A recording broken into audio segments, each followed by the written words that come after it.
सगळ्यांचा लाडका मधुकर, तुम्ही आपल्या दहावीला भरभरून प्रेम देतात त्यासाठी मनापासून आभार.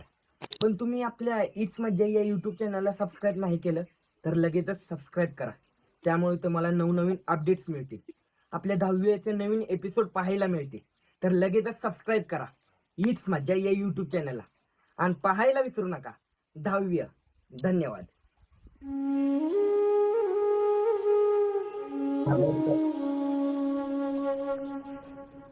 पल्ले, मला बाकीच्यांचं काय नाही, पण हे मधन करण्याचं लय अवघड वाटतंय बघ. अगं नुसतं इन्स्पेक्शन आहे कळलं, यांची पळापळी झाली. बोर्डात काय करताल?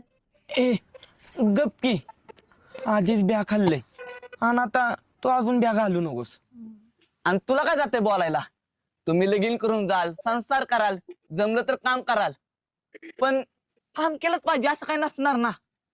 नाहीतर आमचं फादर आत्ता बसलं म्हणतंय पास झाला तर 11वी, नाहीतर सरळ कंपनीत जायचं कामाला. चुलत्याचं पोरगा आहे तिकडं, ते बी 10वी नापास झालं होतं. तरी बी त्याला मिळालं काम. अरे गोदामात ट्रकात पुती भरायला आणि खाली करायला कशा लागते 10वी नापास तरी? जाईल त्याला काम आहे. खाऊन पिऊन 8,000 पगार आहे बघ. आईला मग त्याचं बरं आहे की.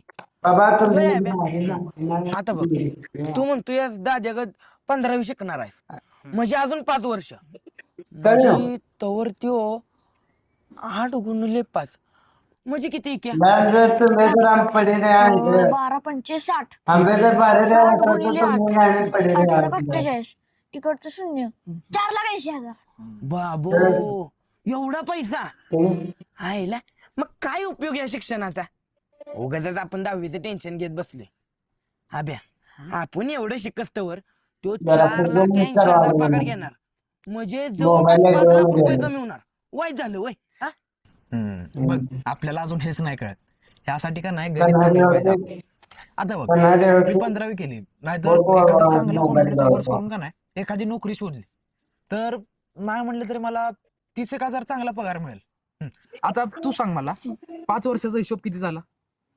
30 गुणिले 60 1800 आणि इकडचं हे शून्य 18 लाख. हा, आता वजा 4,80,000 म्हणजे 13,20,000.